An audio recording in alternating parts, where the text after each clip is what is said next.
ازيكم يا حبايب قلبي؟ عاملين ايه؟ يا رب تكونوا بخير. فيديو جديد ويوم جديد، ويلا نبدا نقول بسم الله الرحمن الرحيم.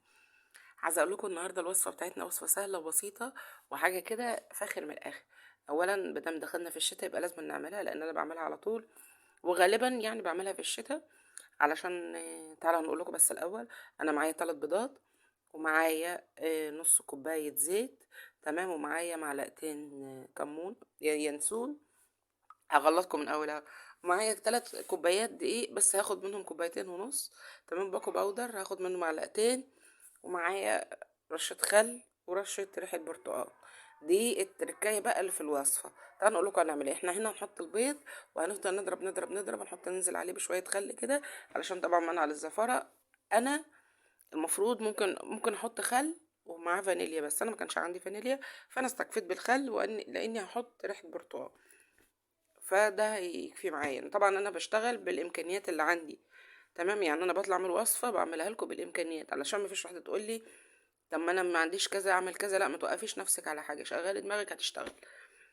بس يا ستي، المهم بقى، انا بصوا هنا انا حطيت ايه، حطيت شويه بس من ريحه البرتقال.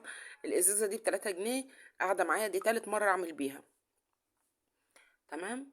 معايا كوباية سكر، تمام. اخدت برضو منها، احنا عشان مش بنحب السكريات كتيرة، فانتي بقى حابة تحطي سكر كتير يبقى تحطي الكوباية، حابة السكر اعلى تحطي كوباية ونص او كوباية وربع. انا بحط الكوباية الا، يعني انا الكوباية بحطها الا. هنا بقى النهاردة طبعا انتوا عارفين الزيت غالي والسكر والحاجات دي، فانا حطيت بقى نص الكوبايه، ربعها زيت وربعها سمنه. بس هو الوصفه علشان تطلع مقرمشه وخفيفه معاكي، تطلع معاكي بالزيت بس، ما تحطيش سمنه. انا حطيت سمنه يعني احتياطي لنفسي، يعني علشان خاطر ما كانش عندي زيت الصراحه. فايه قلت بقى ايه اكمل الماده الدهنيه بالسمنه. ما حطيتش سمنه كتير، هي كانت معلقه واحده، ما حسستنيش بالفرق ولا حاجه. المهم بقى حطيت البودر واليانسون وقلب قلب قلب قلب. ما بتاخدش معاكي بالظبط 10 دقايق تقريبا وانت واقفه بكل حاجه. يعني انا بصوا بعملها وانا واقفه على البوتاجاز. عايزه تغسلي مواعين جنبها اغسلي، عايزه تعملي اللي انت عايزاه هتعمليها وتركنيها، ومش هتحسي مش هتحسي ان هي خدت من وقتك كتير يعني. بصوا دول انا معايراهم 3 كوبايات من الدقيق، بس انا يعني ايه مش هحطهم كلهم ان شاء الله، او لو حطيتهم كلهم يبقى هعادل بيهم قصادهم نص كوبايه لبن، تمام. علشان خاطر ايه نبقى متفقين ان احنا هي بكوبايه معلقتين كوبايتين ونص دقيق.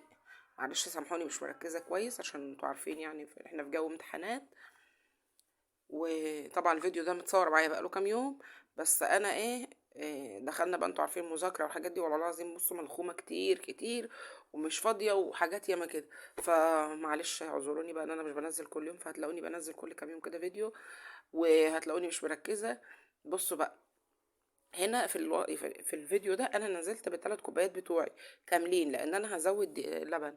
انتي مش عايزه تزودي لبن ما عندكيش، هتروحي مثلا عامله ايه، مخليه الدقيق بدل من 3 كوبايات هتخليه كوبايتين ونص، هتمشي وزي الفل ومية مية.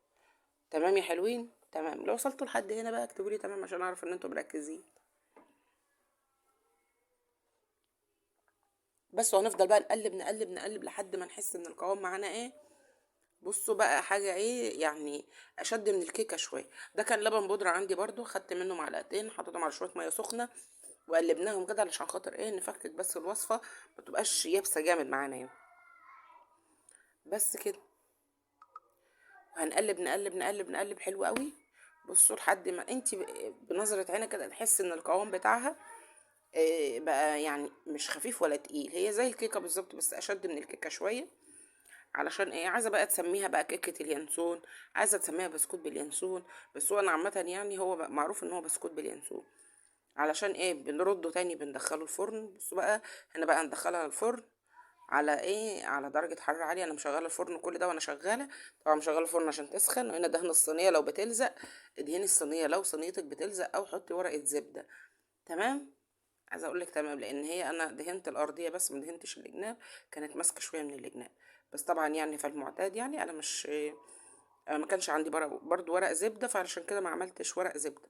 بس هي عشان ما تلزقش منك ادهني الصينيه كويس او بطريها، يعني ايه بطنيها، اعملها بطنه كده بشويه دقيق، عفريهم بس بالصينيه وخلاص على كده. بس شفتوا الدنيا سهله ازاي، وعملنا حاجه تدفوا جنبها شويه كوبايات، شويه شاي بلبن او شويه شاي، وهتلاقي الدنيا معاكي ظبطت ومية مية، والدماغ بقت عالي العال. المهم بقى يا ستي، هنا الوصفه بتاعتنا كانت خلصت دخلت الفرن وطلعت. بصوا، عايزه اقول لكم التسويه مفيش بعد كده، اختبريها بخله او بالطرف السكينه او اي حاجه زي ما تكون، تمام، وهتطلع معاكي زي الفل. هنا بقى انا كنت بسلك من الجناب علشان خاطر ان انا قلت لكم ان انا ما دهنتش الجناب فكانت لازقه مني. انما انت بقى لما تدهنيها ادهني الصينيه والجناب وكله تمام. انا ما غيبتش فيها لان انا متعوده عليها وبعملها على طول من غير حتى بصوا اي حاجه.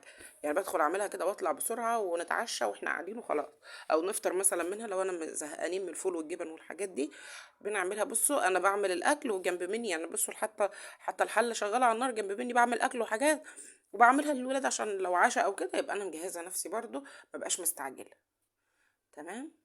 تمام. هنا بقى بنقسمها كده، بنشرخها كده بالنص ونقطعها كده زي ما انتم شايفين كده. عارفين عامله زي ايه؟ عامله زي الهيش الصعيدي. اه والله. التقطيعه بقى دي بتاعتك انتي. بصوا انا مقطعاها دلوقتي متساويه اهي. خلاص بقى ندخلها الفرن بقى تتحمص بقى. الفرن نهدي الشوايه ونهدي. هنا بقى النور كان قاطع باين عنده، هيبان ان هي غامقه، بس اقسم بالله هي مش غامقه، هي لونها جولد خالص يعني. يعني هي لونها ده اللون بتاعها ذهبي خالص، مش هي عشان الإضاءة بس كانت النور قطع عليا. انا قلت لكم كنت بعمل يعني في وقت الغدا، عملتها جنب الغدا كده. قلت بالليل بقى ايه الولاد برضو يلاقوا حاجة ايه، يعني كوباية شاي بتاع. ساعات معتز بيبقى عايز حاجة يروح ويجي عليها كده. اسفة. يعني بتبقى في البيت كده ايه حاجة سهلة ولذيذة وطعمها حلو ومريحة على فكرة للمعدة جدا. والله العظيم بجد بجد.